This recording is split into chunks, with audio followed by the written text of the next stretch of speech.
Good day, everyone, and welcome to our presentation. Please allow me to introduce myself. I am Rizal Sarah from Team B. The subject or focus of our presentation today is about education in the Philippines under the Spanish period. So today, we'd like to present you an overview of education systems during the Spanish regime and taking a look at the contributions and development brought by this colonizer. We've divided our presentation, and in my parts, I'll focus on the education systems in general, the objective of education under Spaniards, its curriculum, and the course of study.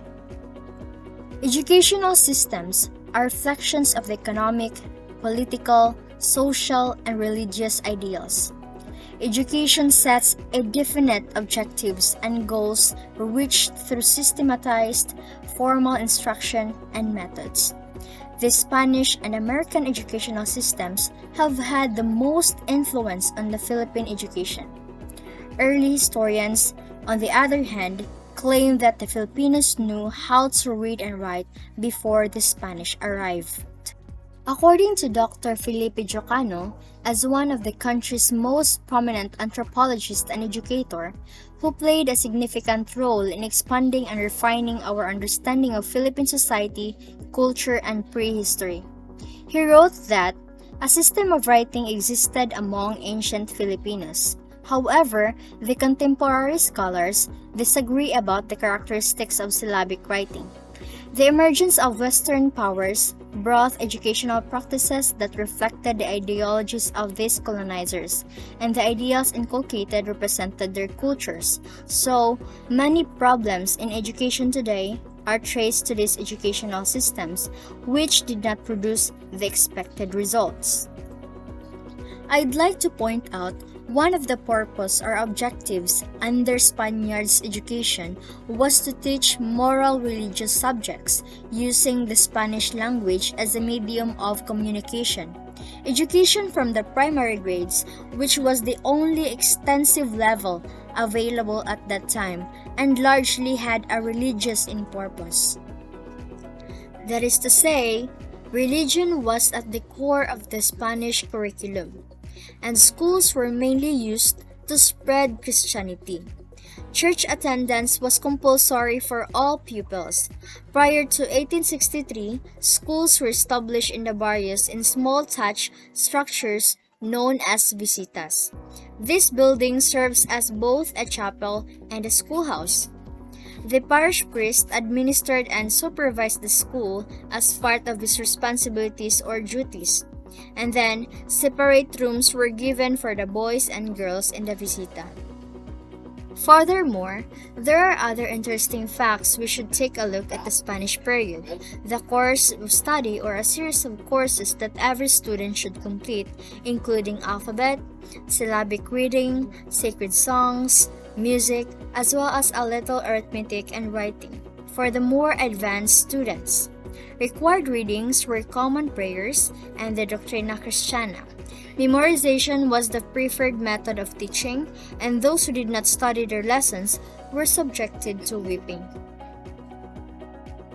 The religious order opened its first schools and university as early as 16th century. Spanish missionaries established schools immediately after researching the island.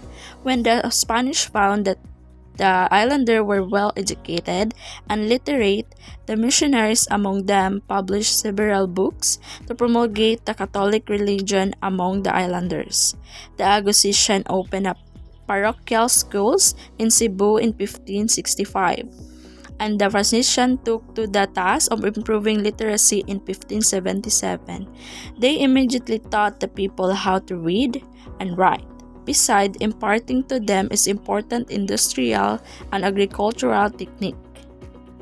Higher education at the time places great emphasis on rearing the youth in virtue and letters. The institutions established for this purpose were the Royal College of San Jose, which was founded in 1605, and the College of Santo Tomas was established around 1610 and converted into a university in 1645. There were secondary schools such as the Colegio de San Juan de Latran, the Ateneo Municipal, and the theological seminaries in Vigan, Manila, and Cebu.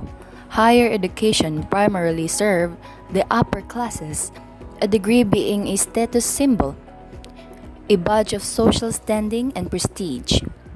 The education class was the gentle ilustrado, and most people greatly aspired to belong to it. This education class looked upon manual labor as degrading and despicable. The Spaniards had a wide influence in the Philippines, not only in the beliefs they carried but also in the Spanish language. So there were printing presses that print books written in Spanish and Tagalog. Previously, Tagalog was not a very rich language due to the different classification of Tagalog dialects compared to then during the Spanish conquest, because they taught their language to the Filipinos so that they can easily learn the language even if it not came from the Philippines. There are also books previously published in the Philippines that are written in Baybayin, but only few of Filipinos using this written system because the law then was strict that the Spanish should be the dominant language in the Philippines. In 1590, a few years after the Spanish conquered the Philippines, the first book was published.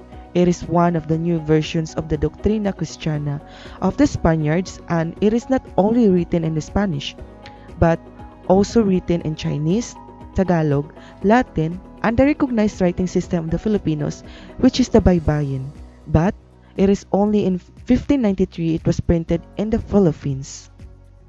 In the year 1610, one of the famous writers and publishers, which is Thomas Penpen, he published a book about the Spanish language entitled Librong Pag-aralan ng mga Tagalog ng Wikang Kastila. He is the early Filipino printer, writer, and publisher who wrote a book exactly 400 years ago. The purpose of the book he published was to teach his fellow Filipinos from the Tagalog language that introduced them to learning the Spanish language. In this book, Filipinos will learn all the languages that were spoken by the people from the time of the Spanish conquest. Counting in Spanish was the first thing Pinpin taught before the direct language the Filipinos could learn. Pinpin's intention before was to teach Spanish numerals, but in the process, he unwittingly recorded the old Tagalog method of counting for posterity. It is all but unknown to us today, though it could be unique in the history of the world. The prologue of the book read this line, "Let us, therefore, study, my countrymen, for although the art of learning is somewhat difficult, yet, if we are persevering, we shall soon improve our knowledge." Other Tagalog like us did not take a year to learn the Spanish language when using my book. This good result has given me satisfaction and encouraged me to print my work, so that all might derive some profit from it. Librong Pag-aralan ng mga Tagalog ng Wikang Kastila of 1610 was Pinpin's manual for teaching his fellow Tagalogs of the Spanish language and Catholic doctrine. Pinpin encouraged the countrymen to learn so that they can cultivate the knowledge and use it in the future. In the past, it was the Spanish language that motivated Filipinos to build on their future through education.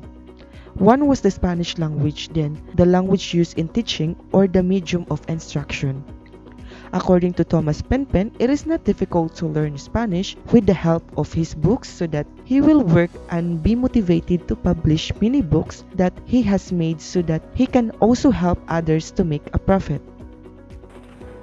The Educational Decree of 1863 provided a free public education system in the Philippines, managed by the government.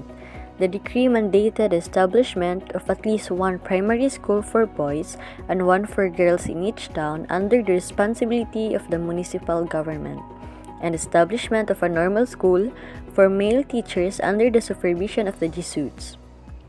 It truly revolutionized education in the country, establishing a complete system of education. It required 2 elementary schools in each municipality, one for girls and one for boys. Standardized the curriculum and establishments, normal schools, thus making systemized education available to the masses regardless of race or social class.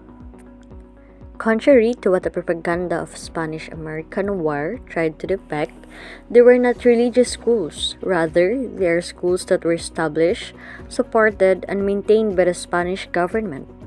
The decree effectively gave us the public school system we know and we enjoy today, elevating the level of education of all Filipinos by making it attainable for everyone out there. The funny thing about the decree is that what the Spanish intended was to create a cadre of clerks and officials in service of the new liberal colonial state, but the educational decree of 1863 had an impact that was the reverse of what Spain intended. The formal system of education created in the Philippines under Spain, even when unevenly implemented, provided Filipinos with the tools to function outside of colonial rule. With the coming of the Americans in 1898, the emphasis on the spread of Christianity and the transmission of the Spanish culture shifted towards the development of new social patterns that would prepare the nation for a self-governing democracy.